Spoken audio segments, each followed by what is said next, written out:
What's up, buddy? Mr Sly back here, and you're welcome back to the channel. I want us to discuss about something quite different today that's affecting Nigeria and Nigerian men as a whole.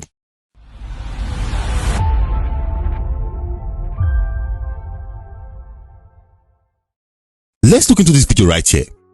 This video says, footage from EFCC raid on a newly opened hotel in Benin City this morning. Roll the tape. Oh God.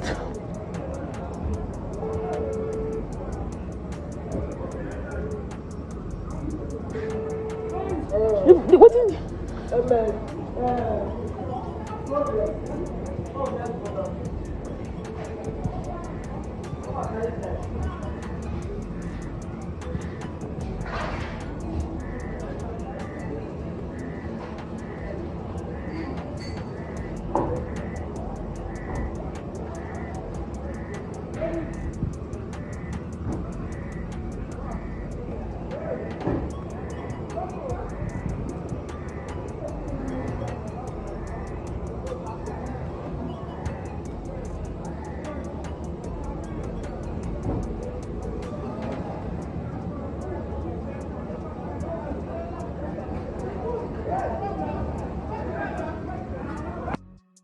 Now, just in case you don't understand what happened in this video right here, I'm going to replay it again and explain for you. Put it on mute. Now, this is a new hotel that just opened not too long ago in Benin here. What you see, those white buses are buses brought in by the EFCC to do what? To arrest every occupant of this hotel. Every customer lodged in this hotel are all being arrested at once. No investigation, no introspection, no look, nothing. They just pack on here.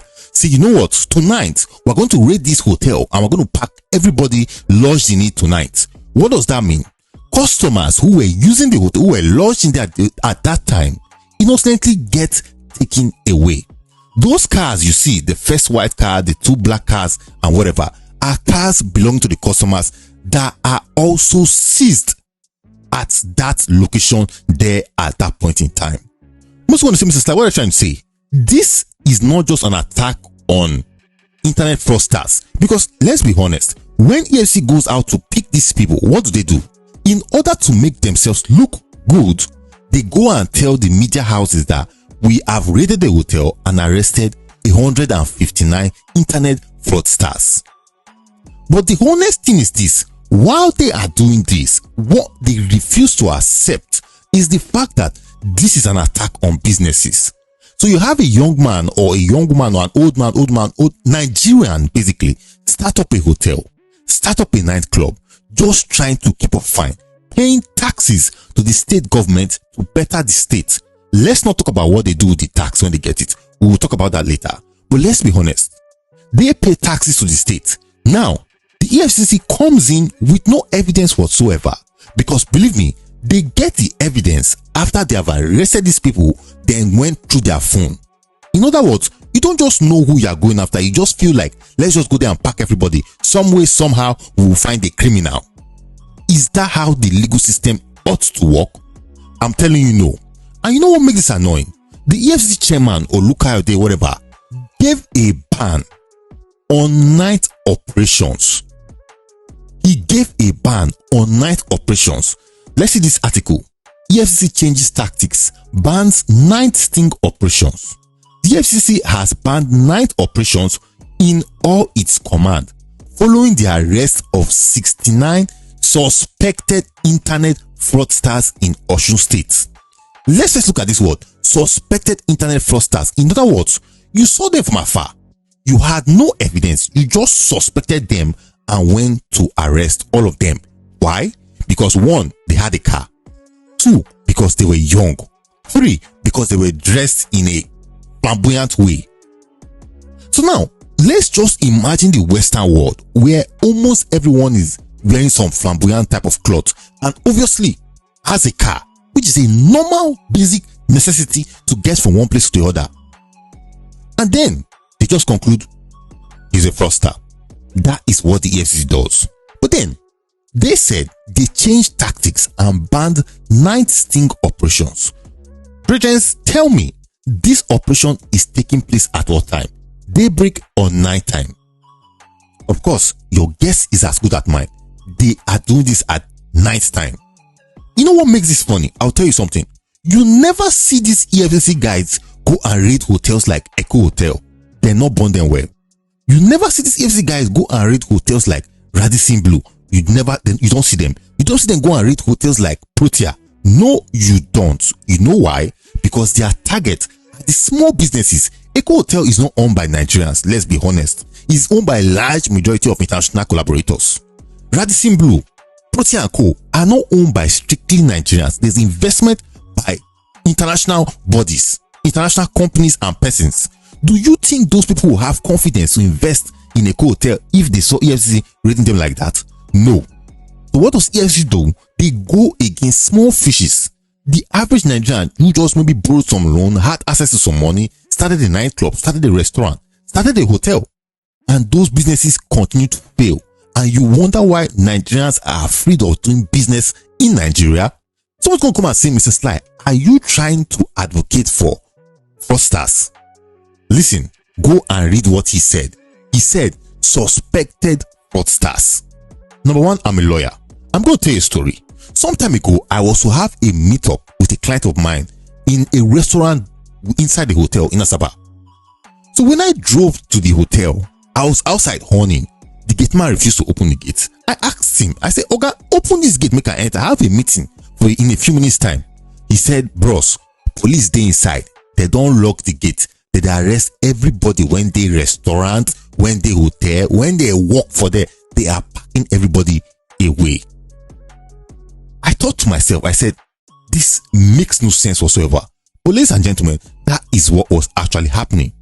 You see cities like Benin City, 10 p.m., everywhere don't dark, everybody don't enter inside house. But then you look at cities like Paris, you look at cities like London, you see how active 24/7 they are because the nightlife is encouraged. Why? Because it brings money to the government, it keeps the social life going and everything happening. But when you come to Nigeria, they want to sort of impose curfew on people, controlling what people can do within certain times of the hour by going to arrest them out there. And this is not just EFCC alone, because trust me, if the Nigerian police force sees you on the road just taking a stroll in the middle of the night, you are liable to get arrested for nothing, so you can pay yourself with something. This is the degradation we are coming to in the society in Nigeria. Now, what's happening? I'm telling you what, scammers are now using this. Scammers are now using this raid as an opportunity to make money. I'll tell you a simple story. A client of mine who owns a small hotel, not a big hotel, in Jare, he said some time ago, some dude approached him with EFCC ID card and some document and said they are coming to raid his hotel later unless he settles. Now take note, I'm not saying this was done by EFCC themselves. I'm saying this is most likely a scammer relying on the nonsense being done by EFCC to make his own bread. My client told him that, don't worry, I'm going to communicate what you just told me to my lawyers and we'll see you later. That was the end. The guy backed off, which made us understand he was most likely a scammer. Now, I'll tell you, they don't only carry one. When they go to hotels, they carry all. What am I saying? When they go in, you might think, okay, if I'm just lost here, well, I didn't do anything bad. If FC comes, I will explain myself and they will go and arrest the Yahoo boys. You are wrong. When they come in the night, do you think that is the time these guys want to listen to your interaction? Do you think that is time they want to listen to your explanation? They first pack everybody, then they gather evidence. And when they come to pack people, they abuse human rights. Let's look at what this video showed us here. Now, this is EFCC officials beating and harassing both staff and guests in a hotel in Lagos. Their modus operandi all the time. Yeah, he hits his head. See, Jesus. You know, see thief where they not like their body be. When they chop the left foot, you want to find out where we explain it. See that with the belly pregnant man. Even like this one, 950. Okay, now you can't do the college. They don't do Mastercard. They don't buy Mastercard.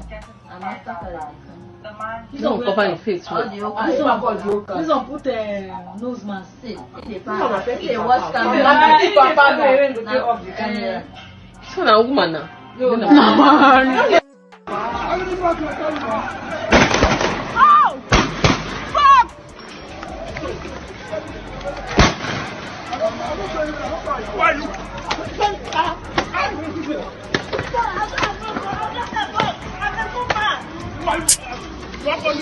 She said, I'm not a boy, I'm a woman. Everybody is going. You have to understand that this is the nonsense they do. Beating up people in the point of arrest. Just arrest the people you have to arrest them, which is wrong. But just arrest them if you have, but no, they have to beat you into fear. Nobody's saying nothing. The president is saying nothing. EFCC Oga is saying nothing. Could it be because money is trickling up from what they make on these people? I don't know. I'm not alleging. I'm just saying this is what people have come out to say. So now when you see this going on, you begin to wonder. And I must tell you, the method with which these guys go in to do their operation is very bad. They literally break into homes. They break into homes and we see something happen. This is a CCTV capture of EFCC officials trying to get into somebody's door.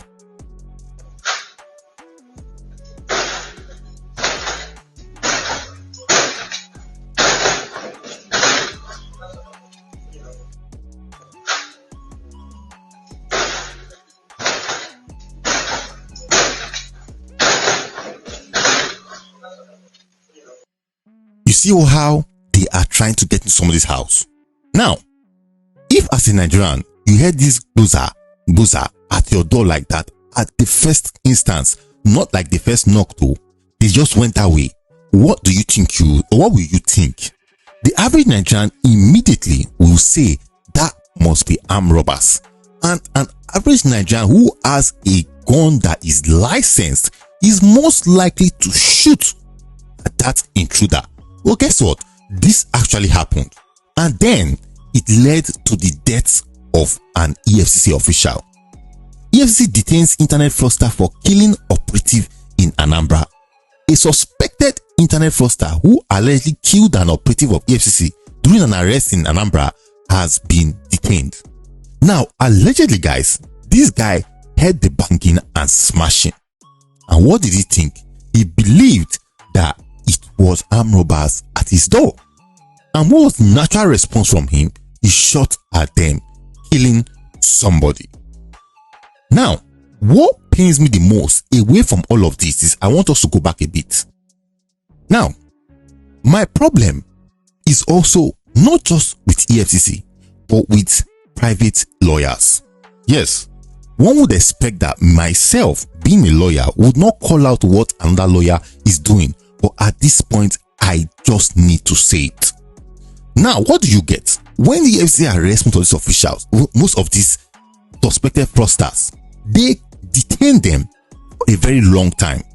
But what makes it worse is that those EFCC officials have friends who are lawyers that they now contact and say, oh boy, Alpha, you don't arrest like 50 people, so you come now, come arrange money with them, you settle us, you know, just to do bail matter. One time a client of mine got arrested by the EFCC amongst these funny operations. They went to pack 50 people at a club I won't name at Limit Road. Then he reached out to me. He said he had been there for 2 weeks. I said, how come you didn't call me on time? He said, barrister, they told him that they will not give him access to contact me. He has to only use their own lawyers. And when I say their own lawyers, not government employed lawyers. No, these are lawyers that the EFCC guys collaborate with to come in and do some documentation and collect money and share. So for 2 weeks, he was in detention then because he declined using their lawyer. Why? When they bring their lawyer, you sign so many stupid statements, knowing full well there is no evidence against you, and you keep coming to report yourself from time to time, and of course, settling to avoid further wahala. Somebody tell me, is this legitimate or not? I will tell you something. This was the same operation being done by SARS. Okay, SARS were targeting young men who look good, who had a car and whatever. Then they disbanded SARS after a riot. What did we see? we now saw EFCC step up this their game in raiding and pickups. Now, we said SARS was illegitimate because they are police officials, they are special anti-robbery squad, go after armed robbers. But now, we can't say EFCC is illegitimate because they are against financial crimes. But the issue now is the method they go about achieving it. A lot of youths now live in fear of the same government agencies that they should expect that they can turn to for protection. The police is messing up, EFCC is messing up and treating youths like criminals, even though they have no evidence whatsoever. What I say is EFCC basically replaced SARS, and you agree with me on that. Now, what I'm telling you is occasions like this is going to bring about a revolt. I'm not saying I'm encouraging it, no way, because as a lawyer I stand by the law, but I'm telling you, in the words of Friedrich Nietzsche, he suggested that when oppressive moral system dominates, the repressed people, the oppressed people eventually erupt in a brutal manner. What am I saying? I want to show you this video of a young man who got angry after EFCC raided his house. Watch this video. I've already made up my mind. If not jail, we'll go to jail, no problem. But I want to tell you guys that the next person that will break this door and enter my house, like just break the door and enter my house, is going to be a victim. Whether you are a thief or EFCC or whatever you call yourself, you break this door and enter this house, you are going to be a victim. I want to tell you guys something. Few weeks ago, not up to maybe like barely a month now or something, EFCC came to this house. I was not around. It was my brother and his friend that was there around. I traveled. They called me on phone and told me about it. EFCC no knock. They don't do anything. They just broke this door, like break into their house, bullied people, beat them up, broke some properties. I will show you guys something. See this television like this now? It's EFCC that broke it. Like they broke it and beat the people up. People that were here, they beat them up. Like they destroyed. They were just doing like armed robbers. Now, after everything they did, they took them and took up to other 15 people in this compound along. Without any information, without any reason, without any cause, nothing. They searched their phone and they saw nothing, but they took them along. After all the stress and everything I passed through, they came back. Now, yesterday armed robbers, they penetrated this house and they operated exactly like EFCC. Like the way EFCC did it, they broke this door, entered this house, surrendered everybody and took everything. Like they raided this house. They even used my traveling bag. They used it to pack some properties along. So now my question is, how are you going to differentiate between armed robbers and EFCC? Because they are operating the same way. They'll just come to your house and break your door, start beating everybody lie down, stuff like that. How are you going to differentiate them? So if you are someone that is security conscious, we mistakenly attack EFCC thinking that EFCC is an armed robber, or you mistakenly leave an armed robber inside your house thinking that armed robber is EFCC. If I was here last night, for example, I saw somebody banging my door, trying to penetrate my door and attack that person. Maybe later that person will turn out to be EFCC or something. They will say you attacked EFCC. Now I'm saying this now. EFCC, if you people will not mind how you people are penetrating people's house, how you people are breaking into people's house just like thieves, it's going to result to unforeseen consequences. Because the next person that will break this door, unless I am not around, that person is going to be a victim. If it is how it's done, no problem. Okay, we agree to go jail now. If this life said don't tire me, what did they solve? If it is someone that is security conscious, you penetrate the person's house and that person attack you or do anything to you, later you will turn out that you attack EFCC official. They broke into this compound. Apparently almost all the flats in the whole of this compound doors were broken and they robbed everybody, just the way EFCC operated that same day. Next person that will come, whether not thief or na EFCC, you break this door, enter. Me and you, no problem. I sacrifice, no problem. Just bang this door, break and enter. Me and you, we are going somewhere. I don't know where me and you are going, but me and you will go somewhere. Just take that one for mine. Other people at the back, they may go free, but that first person that will enter here, me and you, we are going somewhere. Ladies and gentlemen, now you see the type of revolt I talk about. Now you see the type of reaction I'm saying. Nobody is saying EFCC should not go after internet fraudsters. I am saying if anything should be done, it should be done according to the law and not just like animals, which is what is being done. But with that being said, if you're a business, a young man or a man, woman, anywhere who is having issues or has had issues whatsoever with this whole body, feel free to comment and also feel free to reach out to me on +234 703 452 4720. With that being said, it is what it is. I'm out.